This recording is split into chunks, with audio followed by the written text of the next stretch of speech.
Good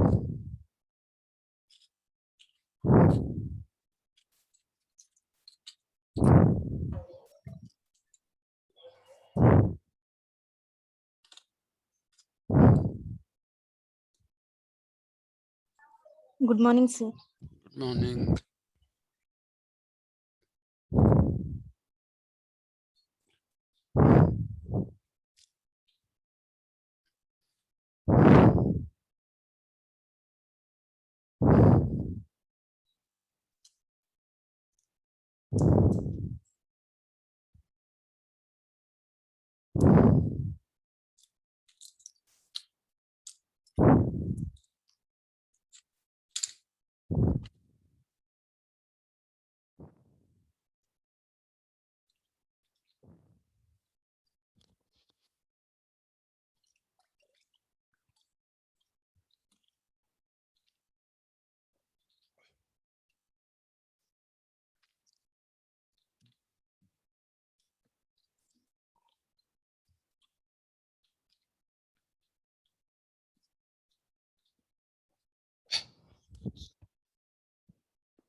Okay, I think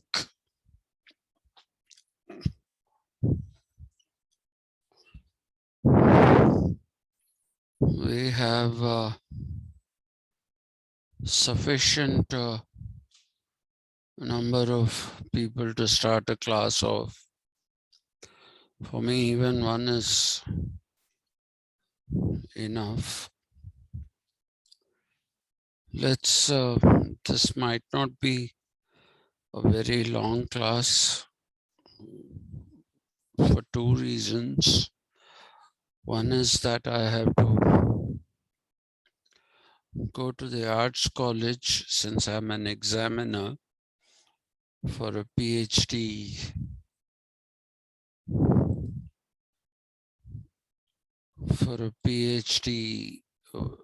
Viva. And apart from that, there isn't too much left to teach in Rousseau himself. So this isn't likely to be a long class. And today evening, I will ask you to let me off. It's not that you're asking me to take the class. I'm the one who's asking you to attend those classes. But I'm trying to be like the Americans. When they fire you, when they're basically telling you, now your days in this company are over, please get out. Instead of saying that, they say, we have decided to let you go.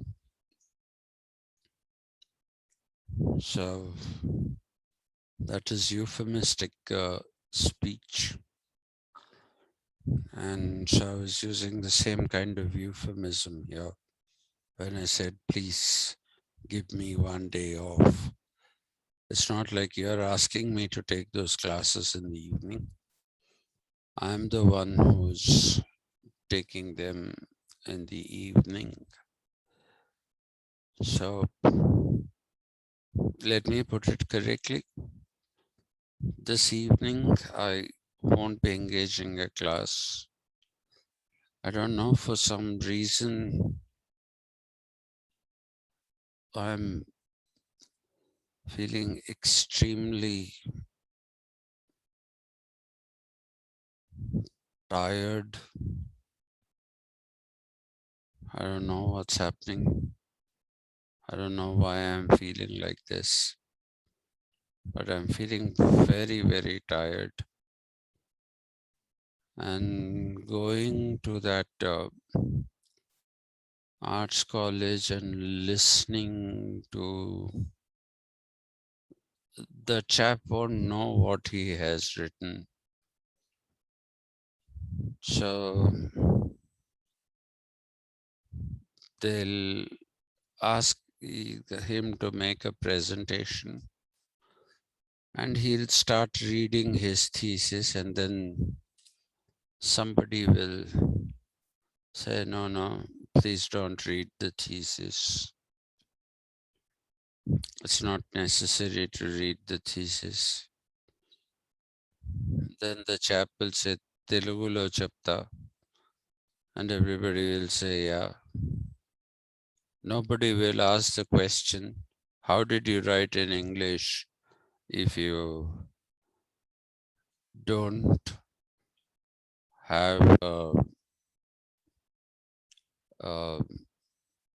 if you don't know how to explain your thesis? How did you write it in English? Nobody will ask that. I asked Professor Jardi this question uh, when he did his PhD. I asked him, how did you do your PhD? Because you can't converse in English. These days he's picked up bits and pieces. And his answer to that was, I dictated in Telugu to my supervisor of all people. I dictated in Telugu to her, and she wrote in English. I said, wow, you must be the only person who got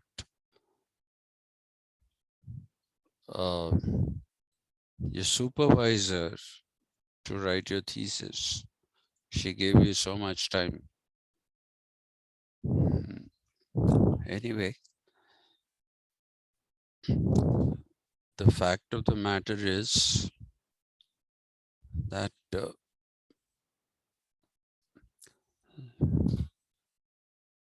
these are all bogus, including Jardi's work. You can see Jardi's real work in the form of the textbooks of the Telugu Academy. Now,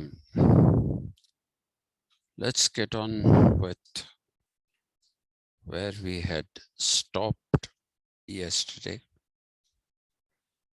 We stopped with the idea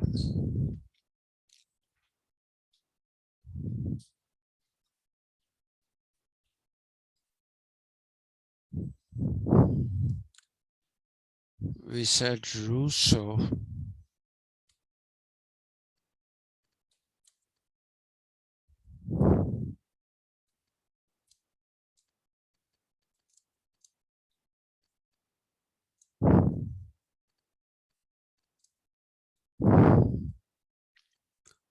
since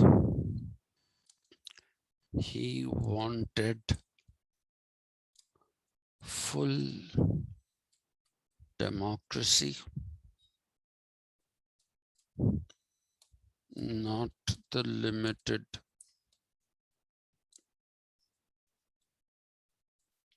variety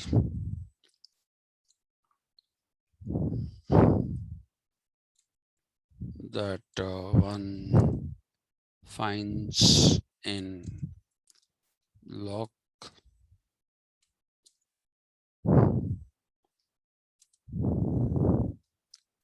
citizenship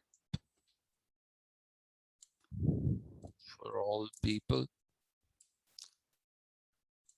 and also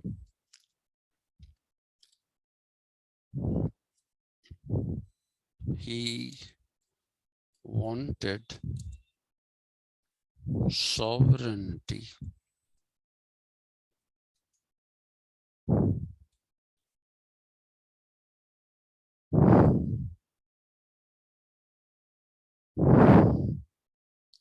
sovereignty to be reposed in the people. So Rousseau was trying to have popular democracy and popular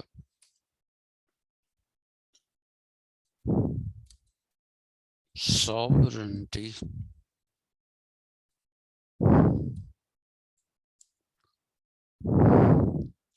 in the city-state that he was proposing. I told you, the last thing I told you yesterday was that Rousseau preferred uh, to have these, unlike Locke, who wanted limited government, limited democracy, limited state.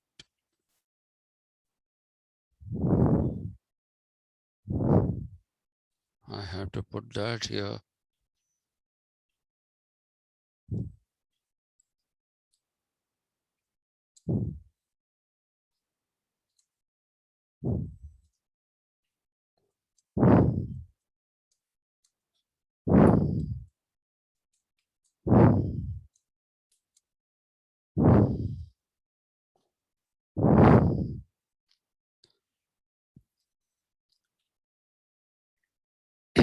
And I told you that he wanted all these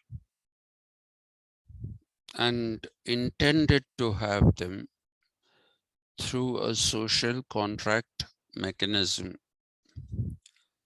In fact, the last sentence I had talked about was, unlike in the case of Hobbes and Locke, none of the things, none of the categories that are used by Rousseau are to be understood as pardon me, are to be understood as experimental categories. These are not experimental categories. These are absolutely real categories. So the question is, how did he want all this to happen? So I told you it's a social contract. But yesterday I forgot to ask you and me a question. Why do you need a city-state for this? Like, for example, there are enough evidences of nation states thriving as democracies. One very good example of that is India. We have a proper, thriving democracy. It's not like in America where you have a smoke screen of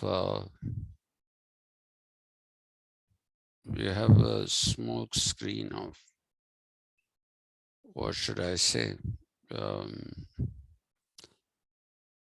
democracy to cover up an oligarchy. We don't have that here. We have a proper democracy, and we are the second most populous country in the world, soon to be the most populous country in the world. That is what we are supposed to be. So, if that is possible, which is having democracy in all people of India are citizens. The state doesn't have limitations. KCR says, I'm going to give 10 lakhs to every Dalit in the Dalit Bandhu scheme. KCR, every time Sania Mirza picks up a tennis racket, gives her 1 crore and says, you're the ambassador of Telangana. So there's no limitation on government. There's no limitation on the state. All people are citizens.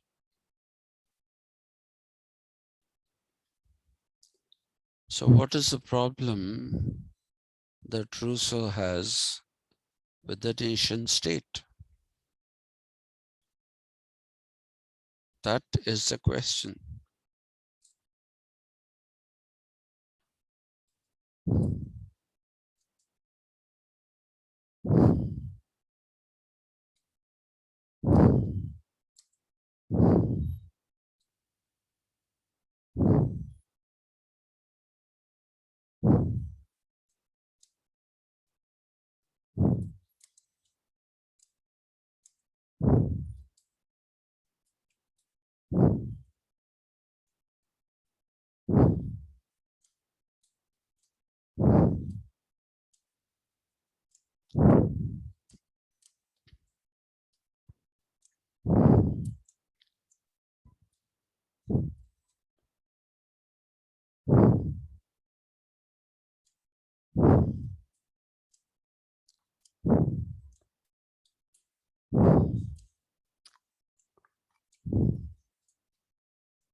And that would be a very valid question to ask.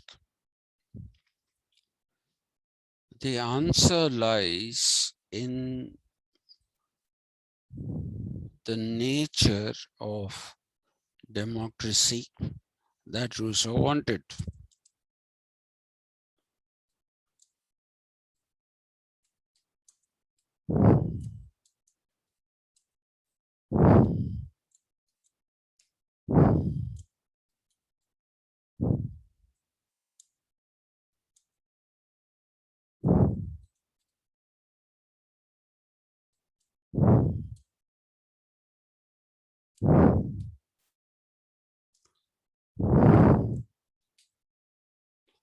Rousseau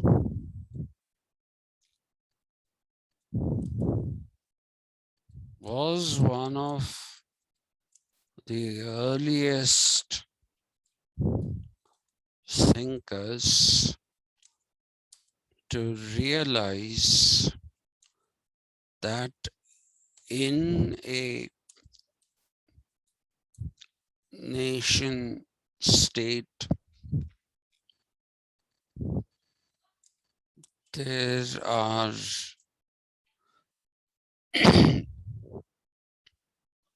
realize that in a nation state,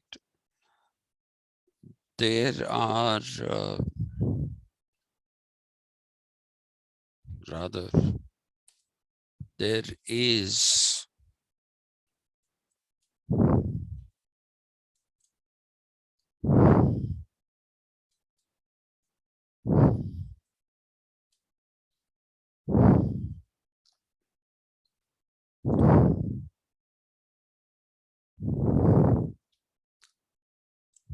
and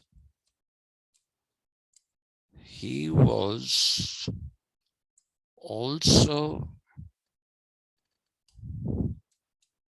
one of the first who was against representative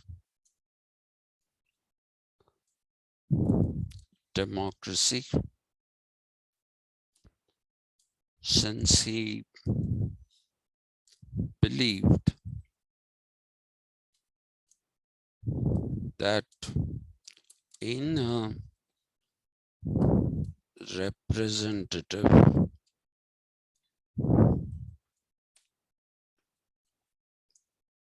democratic system, everyone does not get represented.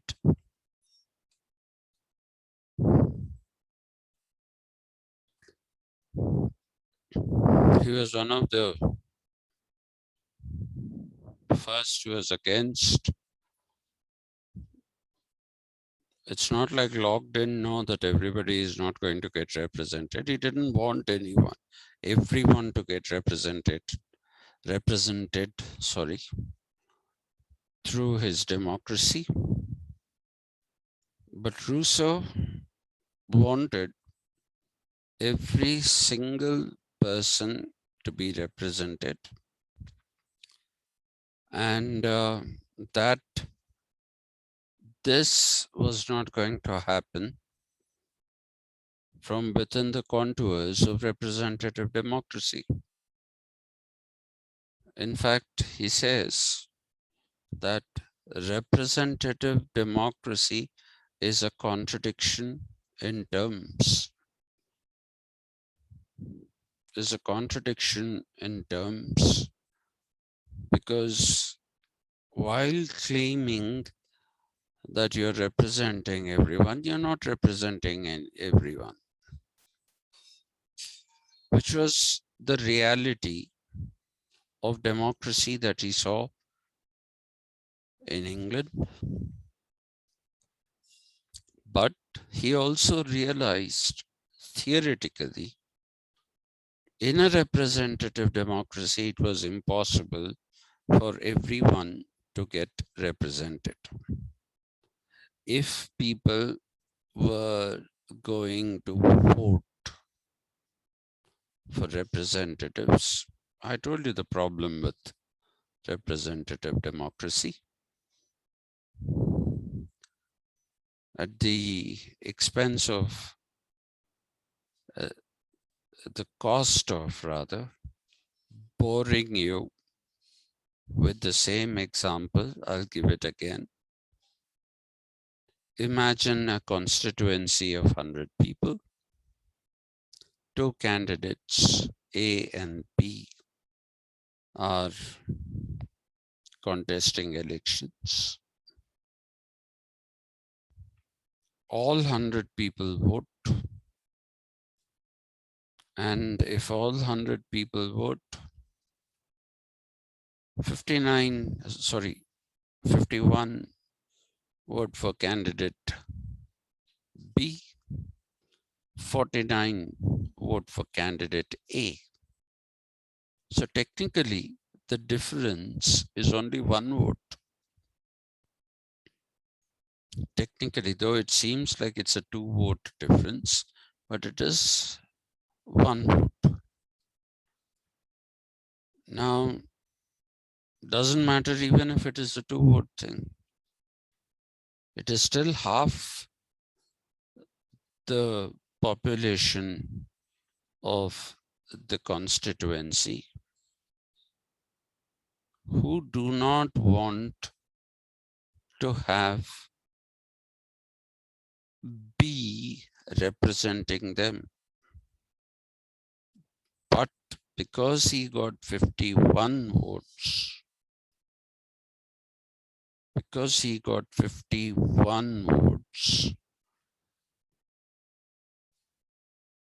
he represents the entire constituency.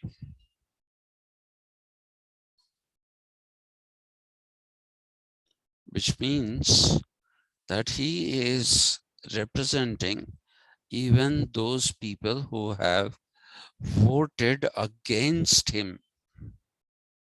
If they didn't mind him, they would have voted for him. And later on, at the end of this class, if you want, you can raise questions about proportional representation, giving preferential voting, which is, preference number 1 is so and so candidate, number 2 is so and so candidate. If you want to talk about those, I'm willing to talk about those.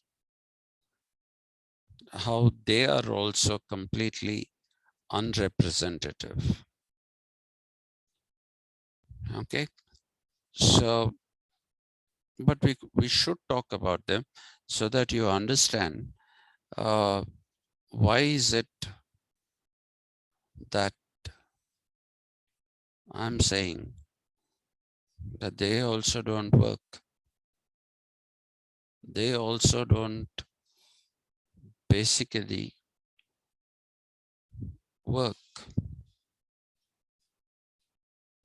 All these devices of representation. So Rousseau understood this. He understood this very well. So what he wanted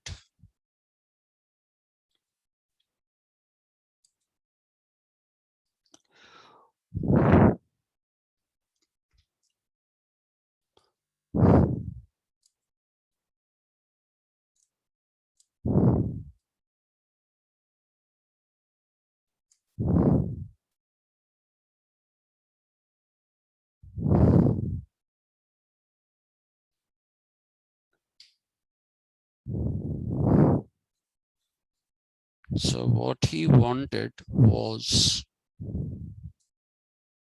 only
So he wanted a direct democracy.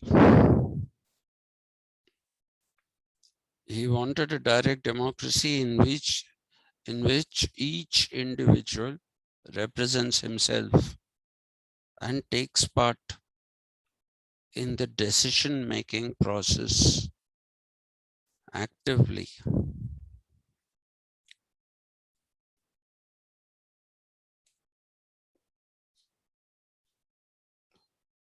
So this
so he wanted a proper republic, a republic which runs according to the will of the people.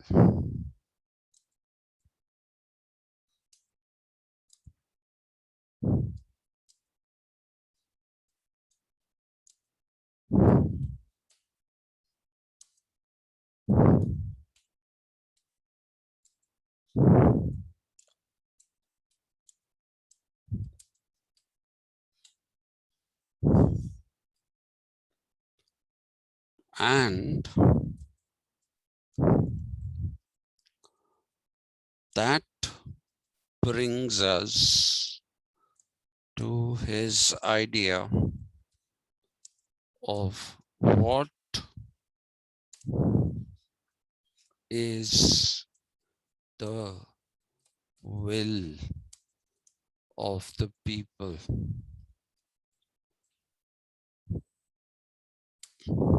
This is the real free will, not like the sly free will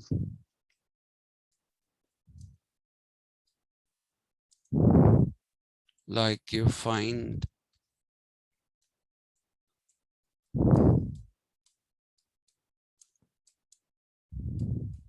John Locke.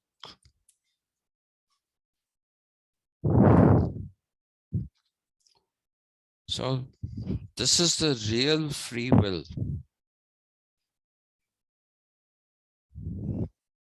And so what kind of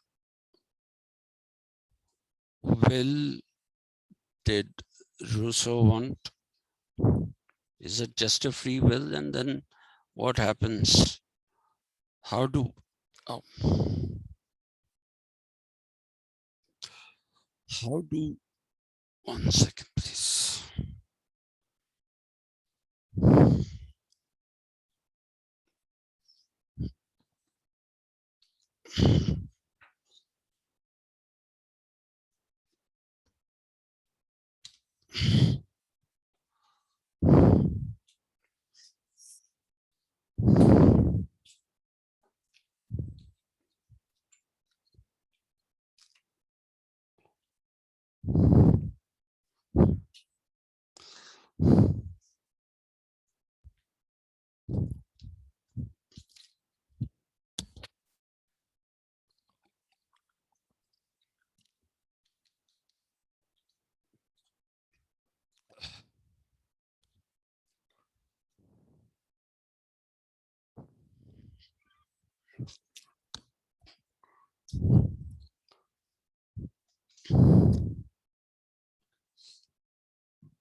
So,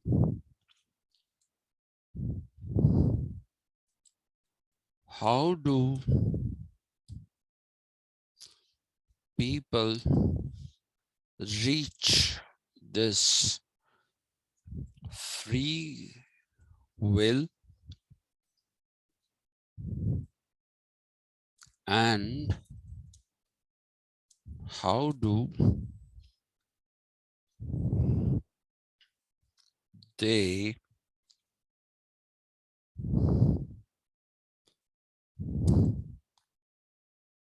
create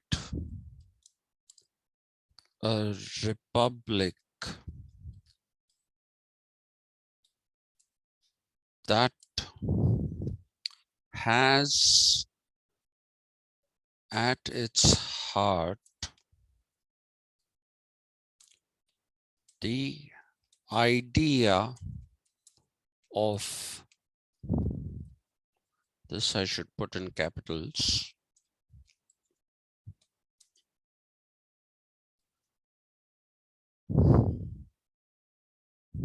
common good, or good of all the people without the exception of even one.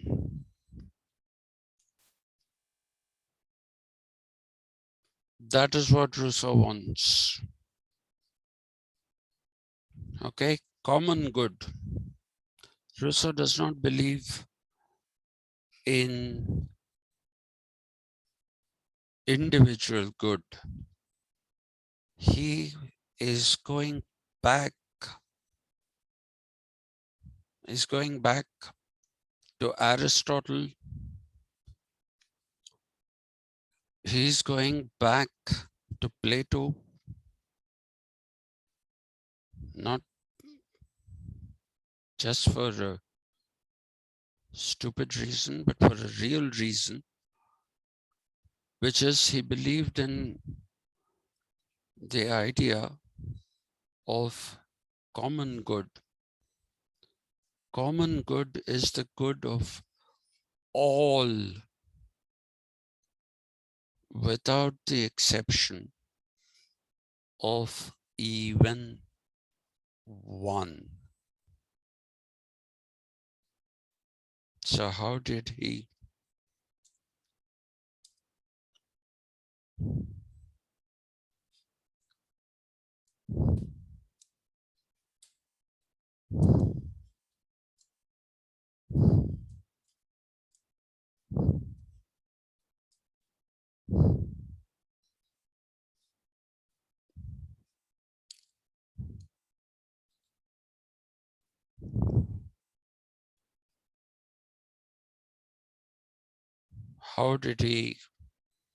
propose to achieve this?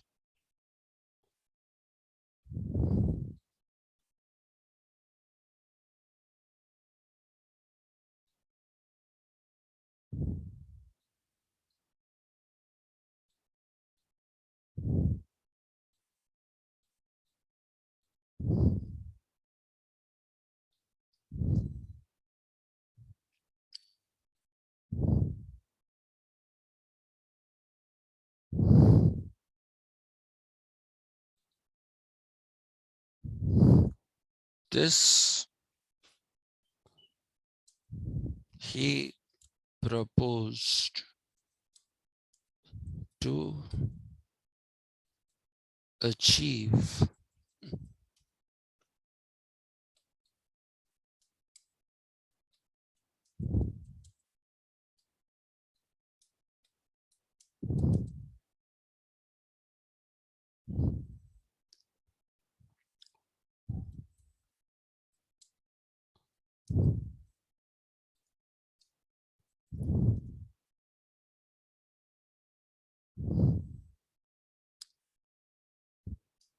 he thought this will would be achieved,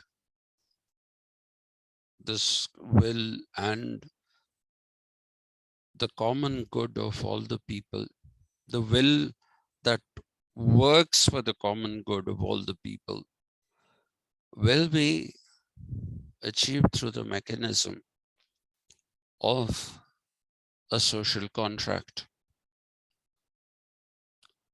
So, what is a social contract?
The social contract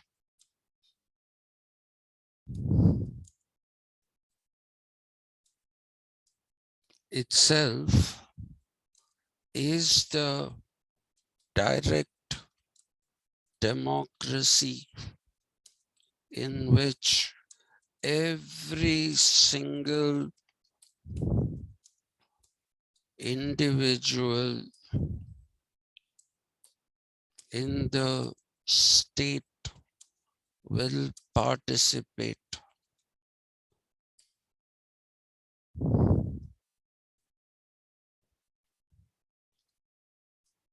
This participation, the direct democracy, is the participation of the people. That is the social contract. So this participation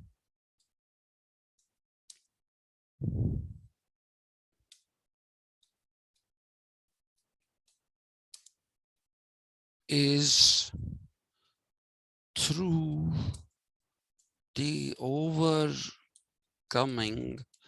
of a more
So this is his idea of social contract.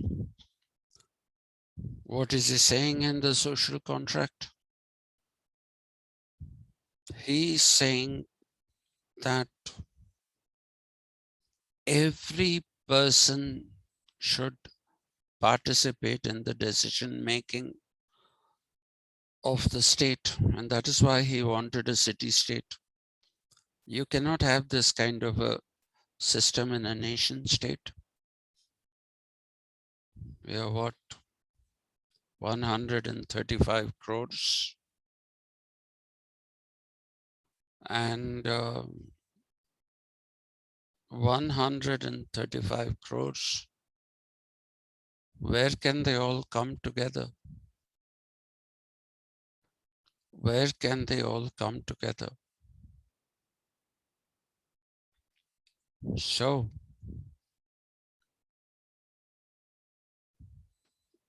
Rousseau basically says, let's not have nation states. Let's not have nation states. Let's have city states. Because if we have city states, then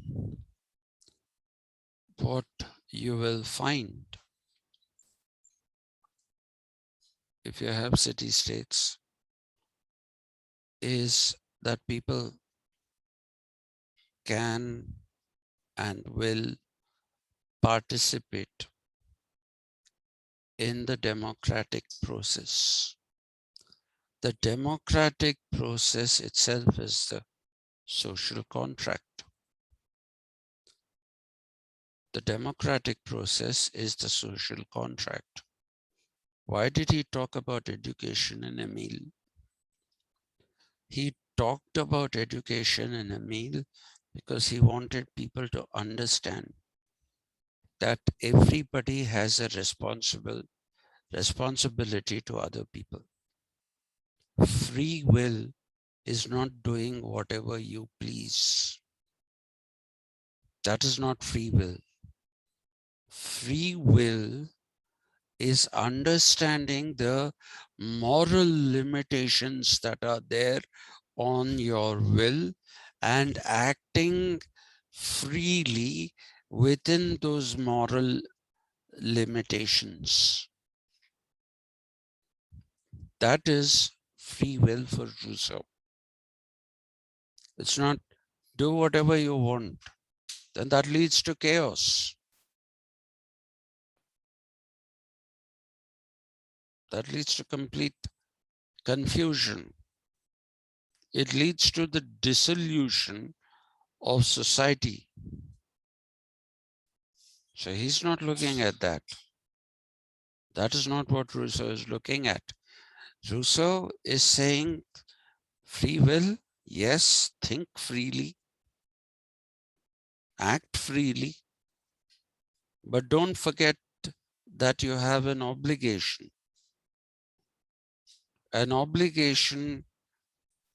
to your fellow members of society. And that obligation will tell you that good is not individual good, it is common good. It is common good. So for him, the very process of participating in this direct democracy in a city state with people who have been educated and enlightened about their moral responsibilities, who've been educated by their moral responsibilities, they come together and work for the realization of the common good of all people, not majority. So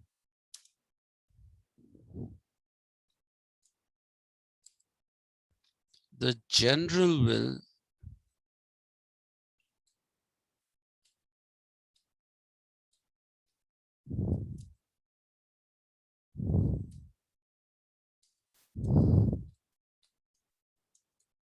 should not be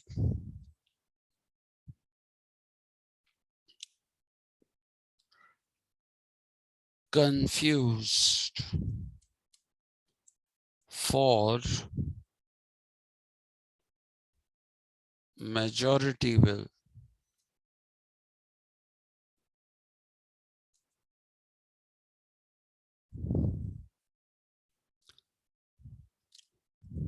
That is why I have been emphasizing on this. It is the will of all, barring none. It is the will of all, barring none. And this for the realization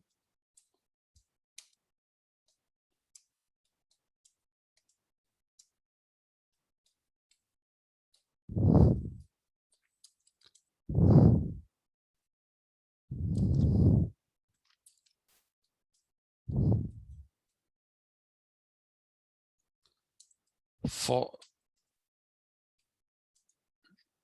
Rousseau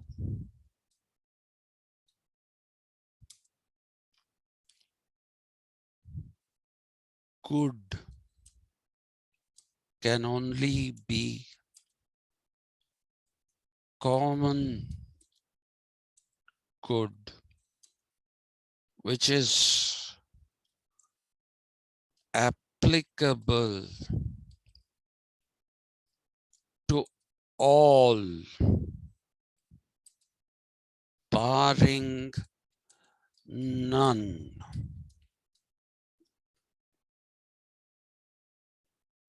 And it is not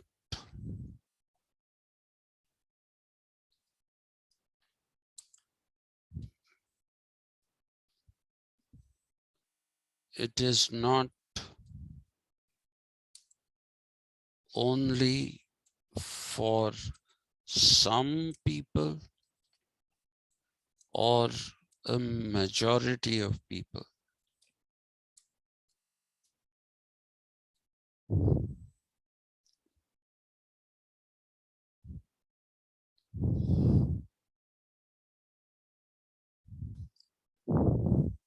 So this is what Rousseau means by general will. General will is an offshoot of the obligation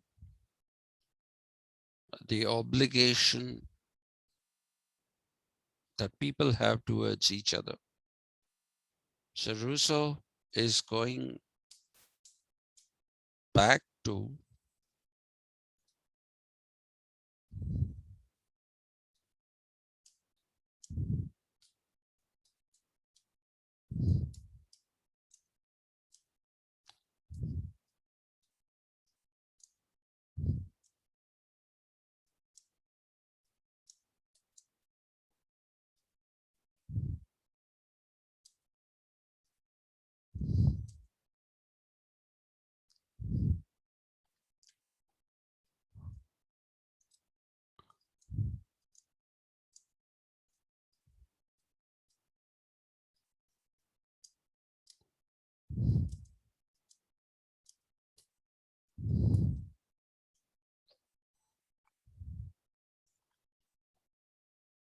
so Rousseau's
Okay.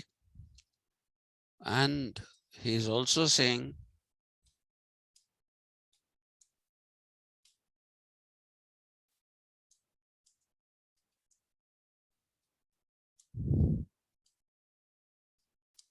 this can happen without subordinating the individual to any kind of authority, because there's nobody saying do this, do that. He's saying the democratic process itself, the democratic process itself sets people free. It sets people free.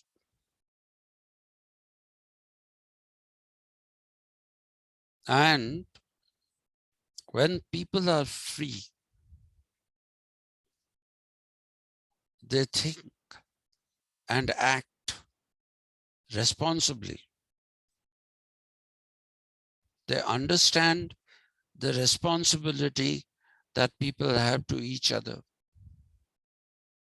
the obligations that people have to each other, and therefore will strive for common good rather than individual good. So, you see, he's talking about the general will is an offshoot of the morally educated, believes in equality of all, becomes a brotherhood of all, and gives maximum freedom to all, but with responsibility. You must have heard of this, which says, uh, you know, uh, freedom without responsibility is license, which is also a stupid thing to say, because if you are given a license to drive a motor vehicle, it doesn't mean you can drive it as you please. You have to follow traffic rules. You have to follow traffic rules. That is your moral obligation to other people who are using the road. So whoever said freedom without responsibility is license was speaking rubbish. License also has responsibility, a duty to fellow human beings, which is what Rousseau is talking about. And that is how it is, through the realization of this responsibility, it is through the realization of things such as uh, obligation, a moral obligation. And I told you, morality, unlike ethics, does not give you scope to negotiate.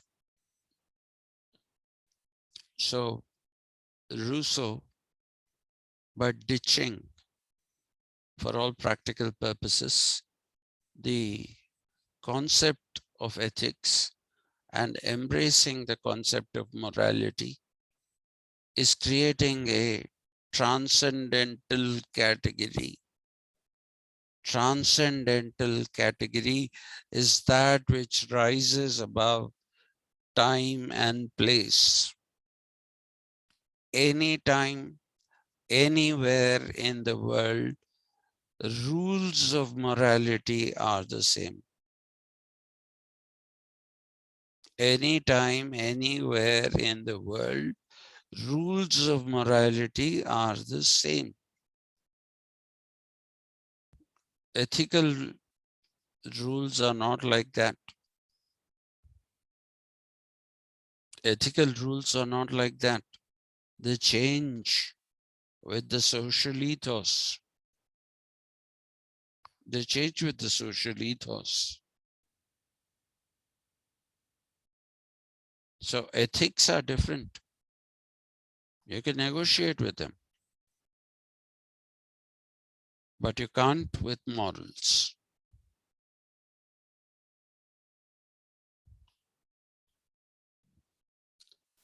Now, Rousseau is an extremely intelligent person. He's a very, very intelligent person. He anticipates a question, all that we have seen so far.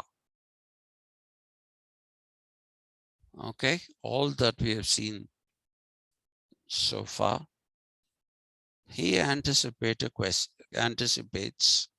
a question.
Some people might not want to participate.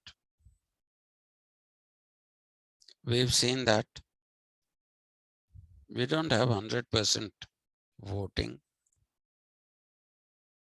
I, for one, have never voted in my life.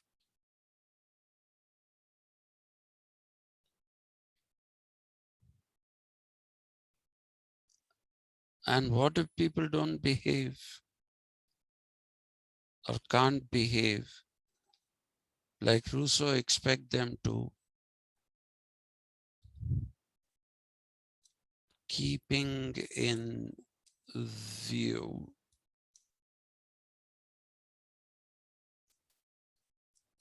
the moral obligation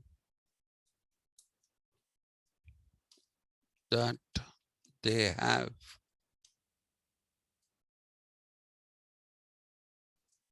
to others.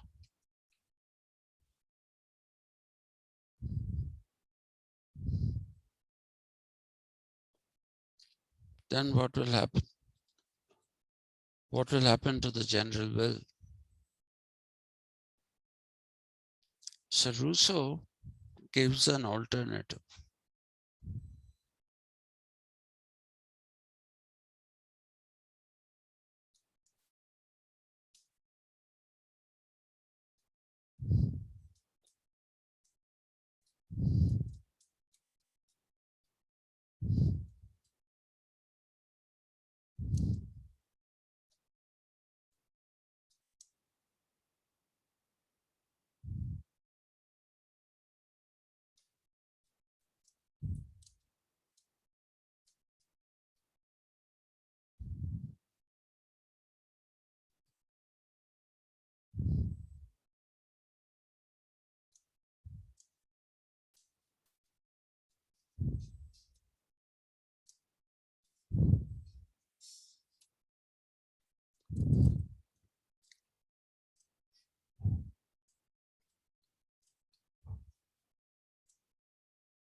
This is all right. Maybe some people will not understand their responsibility. Maybe people won't understand their moral obligations. Fine. If there are such people, okay. If they are there, they're there. So we'll have this other solution. It's just people come together. They designate one individual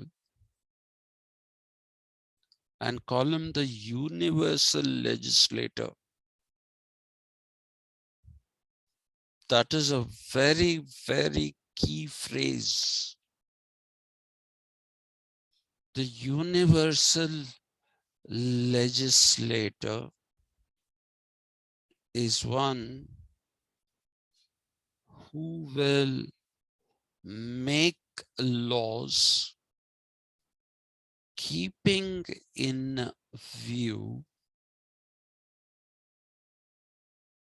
the common good of all.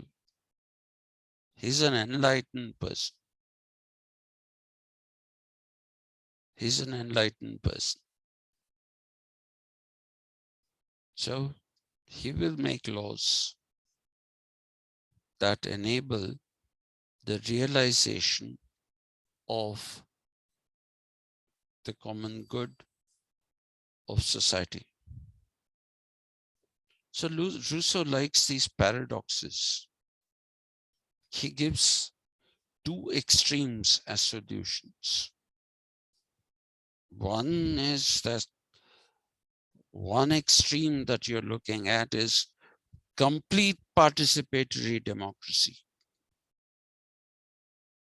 Complete participatory democracy, which leads to the general will. You know, Rousseau's general will was not very clearly understood. So if you read Otto, Gierke, Gierke, Otto Gierke has a very interesting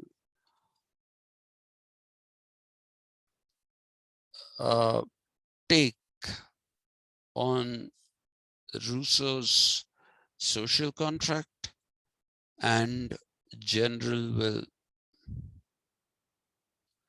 He says, you must understand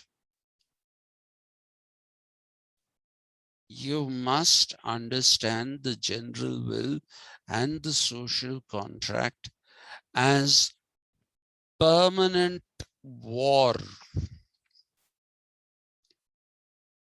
Permanent war. What do you see in war? What you see in war is that even if you don't like the fellow next to you, you're fighting on the same side. You're aware of that. So you don't go and shoot him, even if you don't like him. Right? And you have one cause to defend your country. That is a common good. Defense of the country. So he says, imagine the social contract as an ongoing war. Never-ending war. Imagine it. It's not a real war. It's an imaginary war. This is what Gierke gave in order to make people understand what the general will is and what the social contract is. Ongoing war, permanent war, and you are fighting to keep your country safe and independent. You don't want to be taken over by someone else. So it's a permanent war-like situation, the social contract and the general will, where nobody in the country will say, let's lose this war.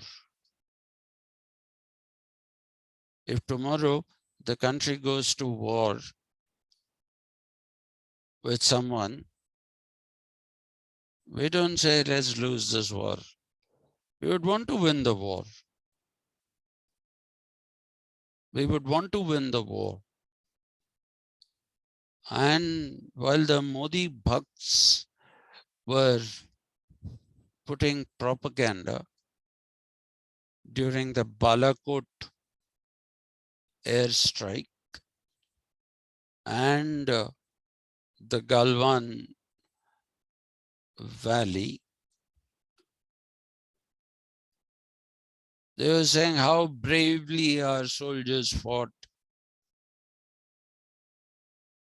We shot down an F-16 that belonged to Pakistan Air Force. And if 20 Indians were gone at Galwan,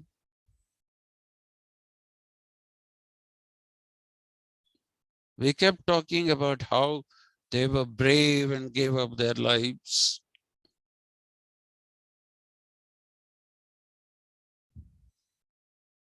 But did anyone find the wreckage of that F-16 that we are supposed to have shot down. We didn't shoot any F-16 down. Our pilot, I forget his name, got shot down and was handed back to people in India. Galwan,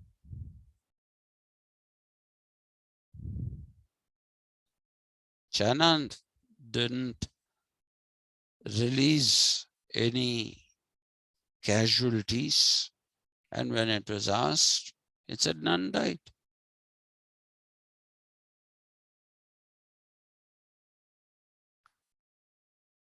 So, but at least one good thing is that the people were behind the army. People were behind the army. They supported the army. It's a good thing. Maybe our people didn't kill Chinese soldiers. Maybe some of our own soldiers got killed. But we didn't say, useless fellows, these fellows died. Nobody died there. We didn't say that, did we? We paid homage to our heroes. So that is what Gierke is talking about. Otto Gierke says it's a permanent war. It's a permanent war. Understand it that way is what he says. That is the general will. The other alternative Rousseau gives, like I told you, he thrives in extremes. Rousseau basically says, if you don't want or if you don't believe that direct democracy is possible, that people can be moral in their judgment, then elect or then find somebody who is educated, who is morally, by educated I don't mean degrees. Okay, degree holders are different from educated people. I've seen some illiterate, extremely poor people being very, very educated. Very, very educated. I'm not making this up.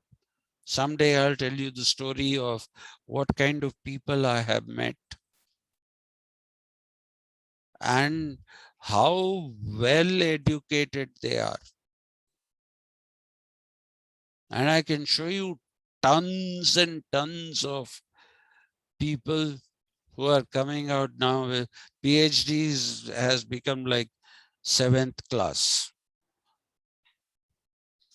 Actually, I should say 3rd class. Okay, why even 7th? It's become like 3rd class. And they don't know anything. They are not enlightened. Their enlightenment and them are, look at our politicians. Look at our politicians. Some of them have big, big degrees. But ultimately, what are they? You know. So he says, if you don't believe that people can do this, then let's have a universal legislator. A universal legislator, not just a legislator. Why is he universal? He's universal because he understands what kind of laws, or the introduction of what kind of laws will establish the common good,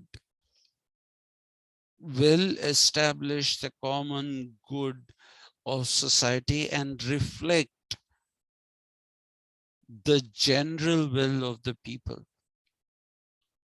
Kant made it easier to understand the general will by calling it the good will.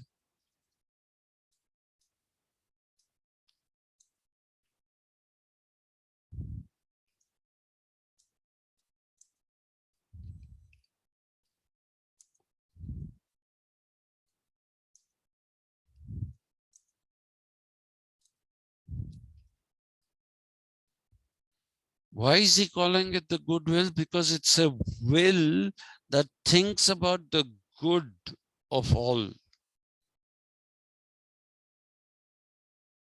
It thinks about the good of all. So the general will is the good will.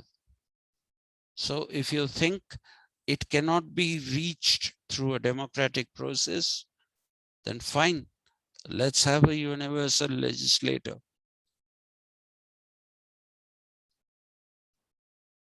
Let's have a universal legislator. This is not the only place where Rousseau thrives in extremes or giving two extreme solutions for the same thing. Two solutions which are extreme, which are in the extremities for the same thing. One is everybody participate, the other is nobody participate. There'll be one person who will take care of you. And don't equate him to the absolute sovereign in Hobbes, because here in this society that Rousseau is talking about, the universal legislator is implementing laws for the good of all and people follow them. Their rights exist, everything exists. He's not going to take anything away. He's just going to become a lawmaker. This is his inspiration from Greece, ancient Greece, not from Draco, but Draco has been called a lawgiver. He made terrible laws. That's why when any bad law is made, it's called a draconian law. We've talked about that. So he's talking about somebody who will work for the common good, make laws which are for the common good, which will realize the common good and make people satisfied and contented. So that is one extreme solution. What is the other extreme solutions that he's talking about? Now, we've said the city-state.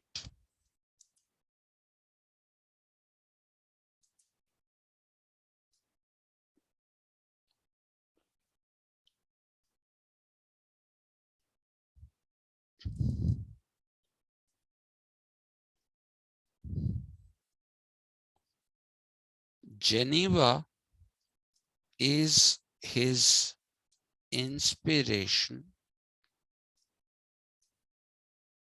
but he found Geneva also to be too big for his idea.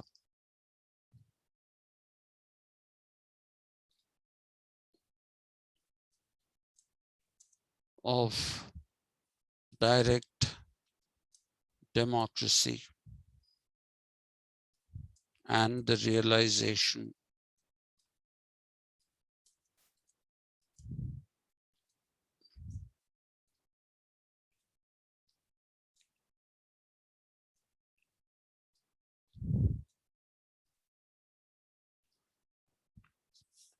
so what does he do? He chooses between two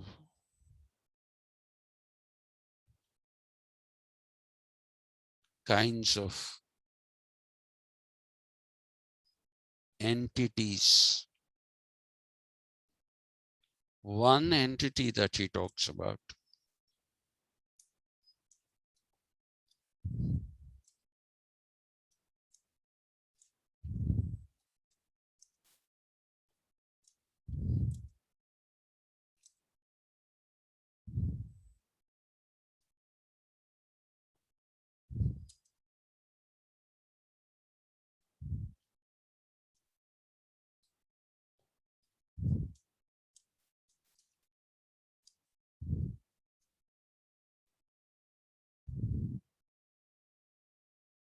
a village somewhere in nature, and the other is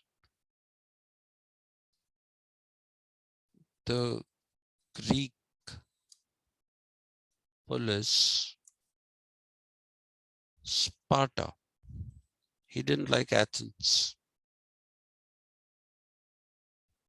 Sparta.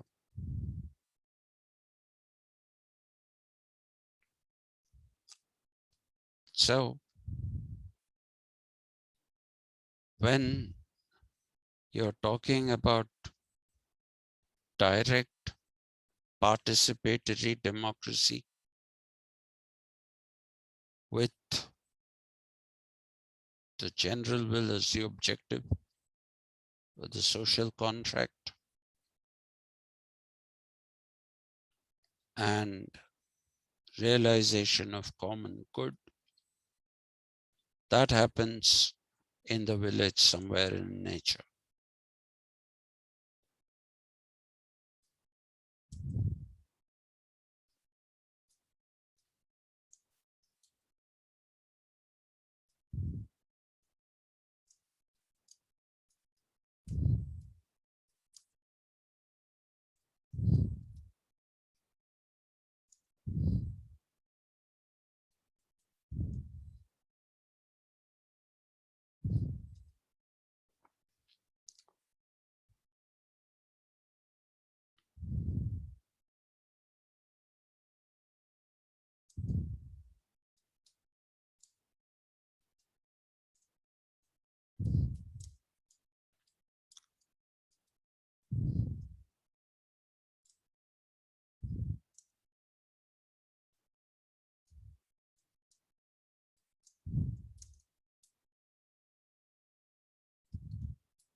A village somewhere in nature.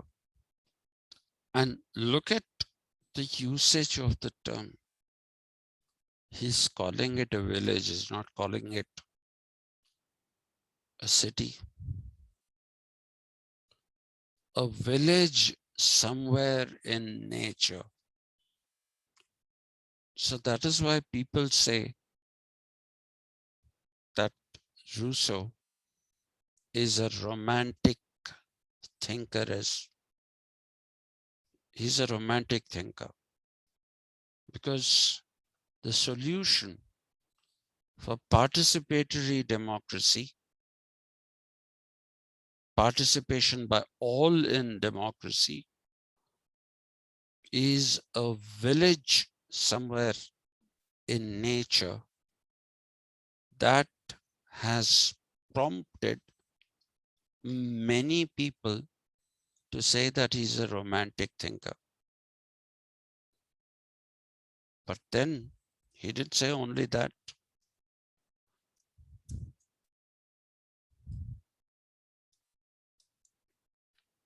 You can have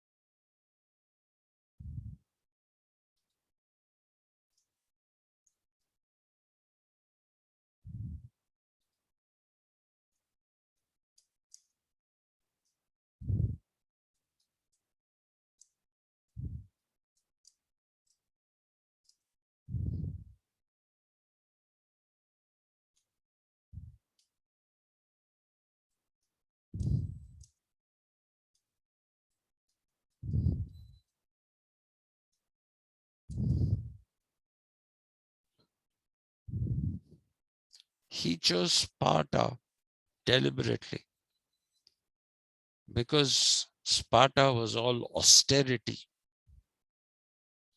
Sparta had sharing.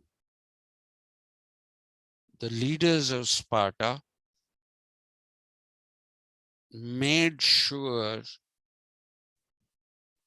that there are no differences in people. That's what they did. So Judith Schklar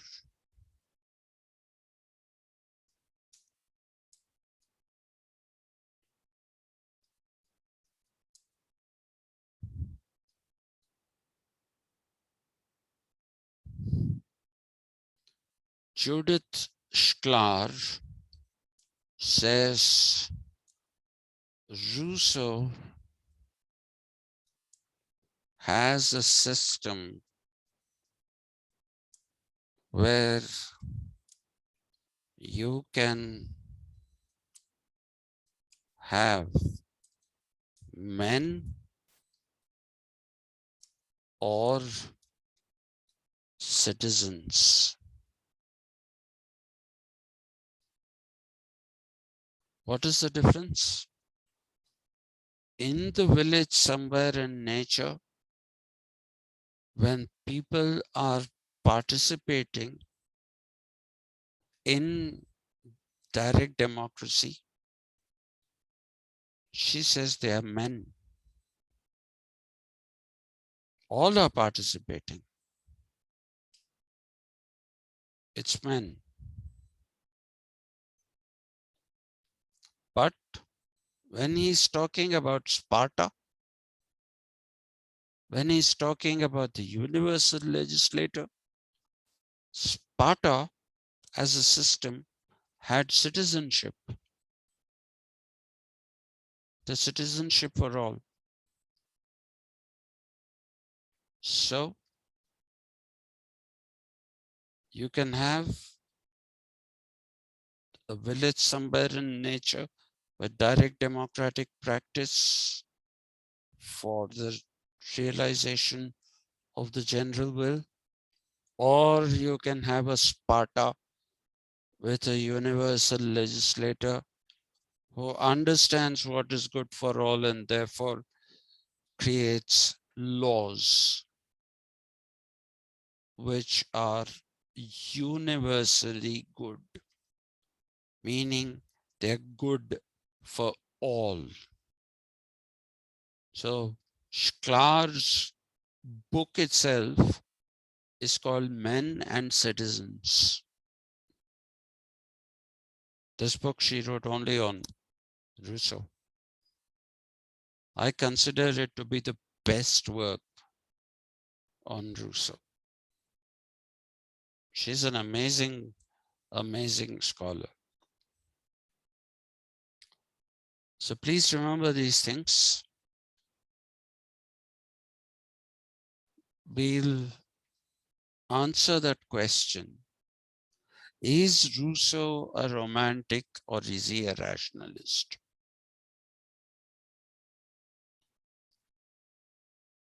I think he's a combination of both. But romanticism is only a streak thin line. Romanticism is only a streak in Rousseau. Ultimately, if you read Emile, if you read Contra Social Contract, that is, if you read these two books, which are for us the most relevant, what you find is a very rationalist person, rational person, or rather one who is using rationalism to find solutions to problems. So it's not a full romantic. Full romantics are artists because they don't have to find solutions, unlike philosophers. Unlike philosophers who have to find solutions. It's not good enough if you say, this is how it is. So many people know how things are. But to give a solution to the problems, if you look at it that way, that is the duty of a philosopher. Look at all philosophers. They have given some solution or the other to what they have identified as problems. And whether they fail or not, or whether they succeed or not, doesn't matter. What matters is that they attempt to give answers. And you must understand that the growth of the discipline of political science in the absence of a polis is, I'm not talking about the Greeks because they had a polis. But in the absence of a polis, you have this political science. If you say economic activity, yes. You say social activity, yes. Where is the political activity without the political? This thing has been created, and I'm not saying it negatively. It has been created by a whole school of philosophers. Not school, a whole bunch of philosophers. We start with Machiavelli in the modern period, talking about the political when there is no polis. If you remember, what did I tell you about the Romans?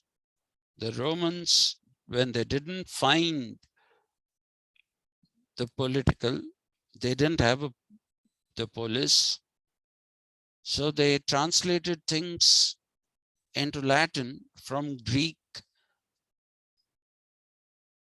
to suit their convenience.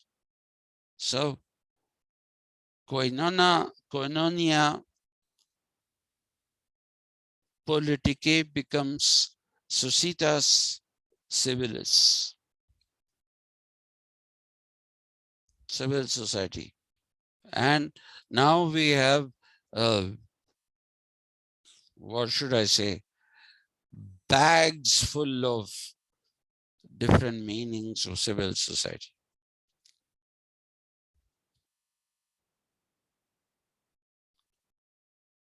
But it is a masterstroke on the part of Machiavelli to create the political realm,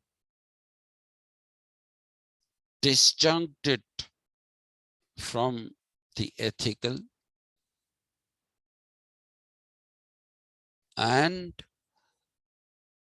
then you have Hobbes, you have Locke. There were other political philosophers as well, people such as Jean Baudin and all those.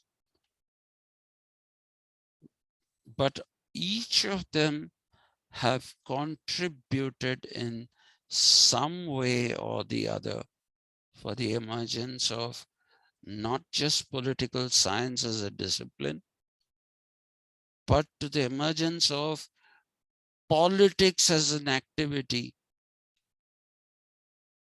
Otherwise, politics has no empirical referent.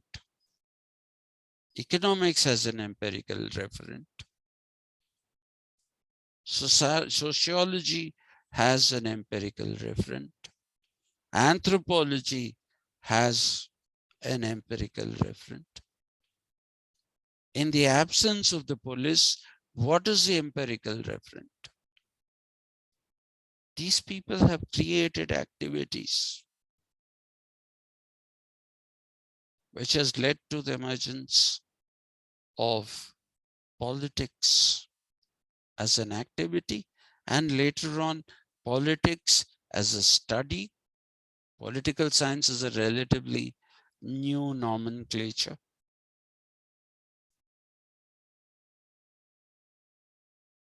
So please remember that. So don't think that these political philosophers that we have been studying in the modern period are doing some airy-fairy nonsense or teapot whimsy. No, they have contributed in whatever way they can. They have responded to their times. You can't say Locke is a bad person because there's no morality in him. You can't say he's a bad person because he doesn't talk about society. At that time, he couldn't do that. If he did that, then that would be self-defeating. But Rousseau can, and he does. Rousseau can, and he does. Yes, there is a glorification of nature, the past, again here somewhere in nature. But that's just a small streak. Romanticism in Rousseau is only a small streak. Rousseau is definitely a rationalist thinker. Look at all these. I typed all this whole thing so that if any of you, I don't know how many of you, go back and read my analytics, shows me that nobody reads this from your class. I'll get to know if somebody does. Very few people go, one or two. I think Akshay Puneet is one who goes once in a while. And Akshay Puneet, you wanted to know what is the best system of governance which will have equality in it. You wanted to know that. How about considering Rousseau's both the village somewhere in nature or the universal legislator?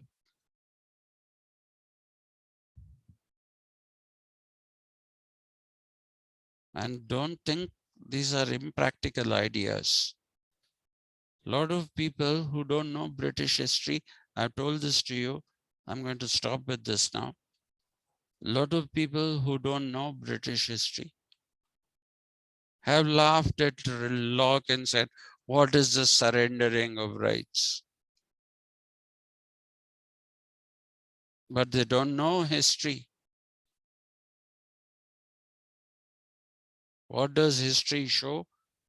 That at the time that William and Mary of Orange were brought to England, they agreed to come and rule England only if people surrendered their rights to them.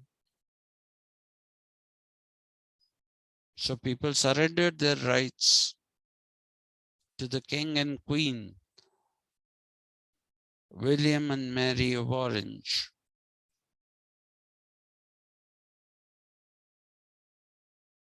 And not for 1 day, 2 days.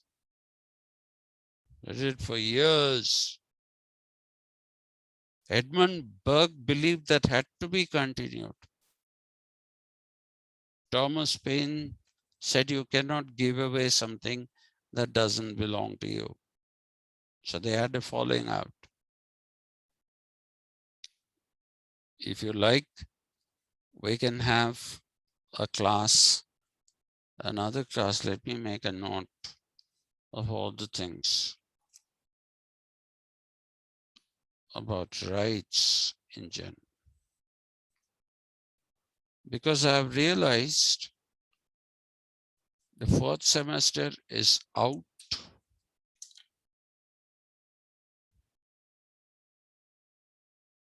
The 4th semester is out. And right now you're the only semester. It's going to take a good time before these people still haven't finished writing, or they just must have finished writing their exams, the final year BAs. It'll take a little time for the results to come. In all this, you'll have to remember that I'll get only one class. I'll teach only Western political thought.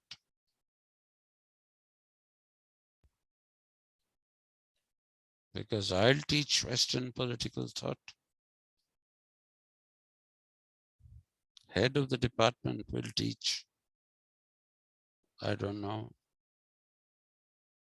what paper he'll teach. It'll be from the optionals. Chandru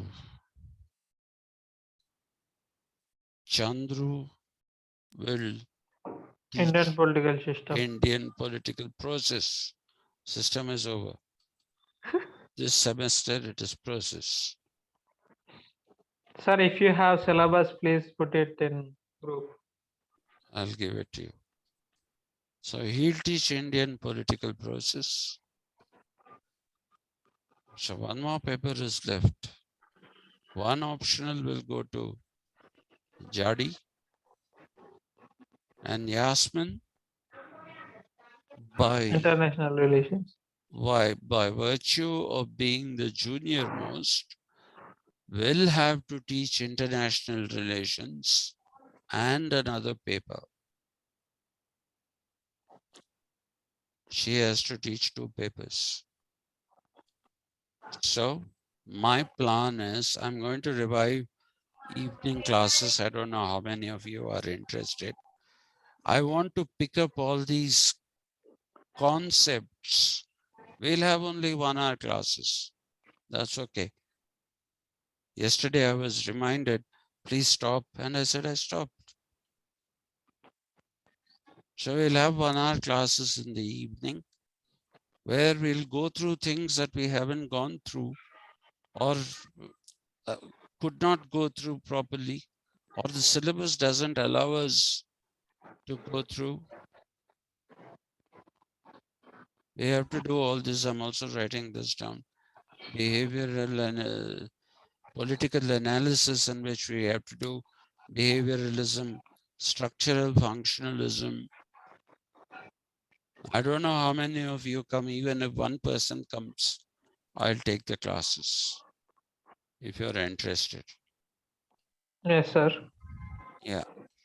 So having said that, I shall now say bye-bye to you. And I have to now hurry to reach Arts College. Today evening, there is no class. Tomorrow morning, there is no class. I'm not feeling well, but there will be a class tomorrow evening. Okay, sir. Tomorrow evening, there will be a class, not a general class. I will start with the second semester. Sir, if you have syllabus I'll copy, put, please put it in group. I will.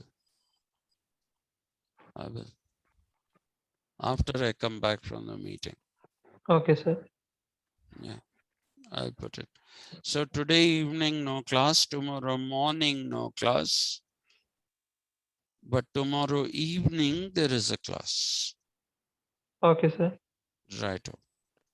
And that this class in the evening tomorrow is as per your syllabus. It's not the general class that I'm talking about.